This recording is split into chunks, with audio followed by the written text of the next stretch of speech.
2 বছর জায়েজ কে বললো? 2 বছর পর্যন্ত শিশুর ন্যায্য হক, এটা জরুরি। শিশুকে যদি না দেয় তো ভুল করবে। 2 বছর নাজায়েজের দলিল কোথায়? যারা নাজায়েজ বলছে ওদের কাছে দলিল চাইব।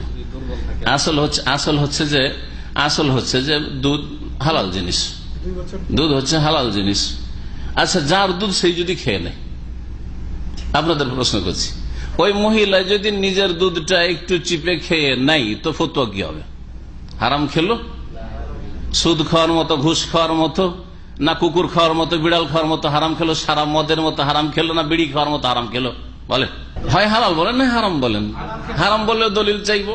হ্যাঁ, তো ওর জন্য যদি নিজের দুধ নিজে খেয়ে নেওয়া যদি কখনো খেয়ে নাই তো জায়েজ যদি হয়, আসল হচ্ছে হালাল। মুআমালাতের ক্ষেত্রে আসল হচ্ছে যে হালাল যতক্ষণ হারামের দলিল না আছে, এটা কায়দা মনে রাখেন, উসুলে ফিকহের কায়দা। মুআমালাতের ক্ষেত্রে আসল হচ্ছে যে দুনিয়ার সবকিছু হালাল যতক্ষণ প্রমাণ না করতে পারবেন হারাম। আর ইবাদতের ক্ষেত্রে তৌকিফ, আসল হচ্ছে যে ইবাদত করাই যাবে না যতক্ষণ নবী থেকে প্রমাণ না করতে পারবেন যে ইবাদত এরকম নবী করেছেন।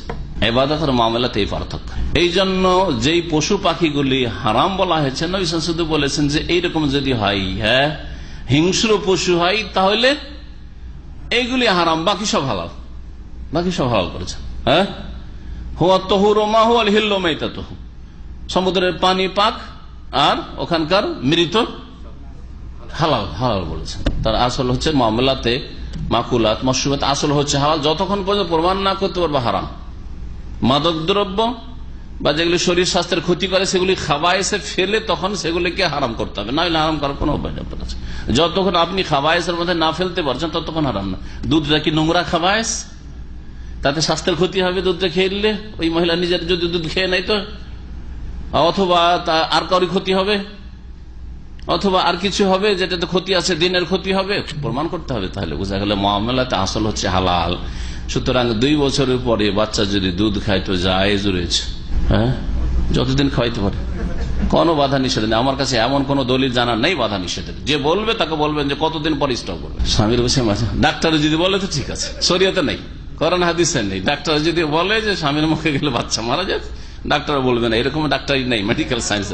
প্রশ্ন ছিল যে 2 বছর দুধ যে বাচ্চাদের খাওয়ার কথা রয়েছে কোরআনে কারিমে, সেটা হচ্ছে ন্যায্য অধিকার, এতে কম করতে পারবেন না। স্বামী স্ত্রীতে যদি তালাক হয়ে যায়, ঝগড়া বাঁধে, স্বামী বলছে আমার ছেলে আমি কেড়ে নিয়ে যাবো, খেতে দেবো না, অথচ বাচ্চা এখন 1 বছরের, তাহলে এইখানে মায়ের অধিকার রয়েছে বাচ্চা তার কাছ থেকে কেড়ে নেওয়ার। গায়ের জোরে কাটতে না পারে, সরকারের জোরে কাটবে, ক্ষমতার জোরে কাটবে, বোঝা গেছে, আইনের জোরে কাটবে। আচ্ছা, মহিলা যদি বলে যে তুমি আমাকে তালাক দেওয়া, তোমার বাচ্চাকে আমি দুধ খাওয়াবো না, যাও যাও, তোমার 1 বছর 6 মাসের বাচ্চা তুমি নিয়ে যাও।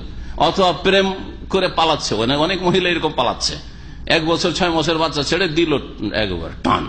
তো এরকম যদি হয়, বলছে না না না ওইসব বাচ্চা দুধ খাওয়াইতে পারবো না, তোর বাপকে খাওয়াইতে হবে।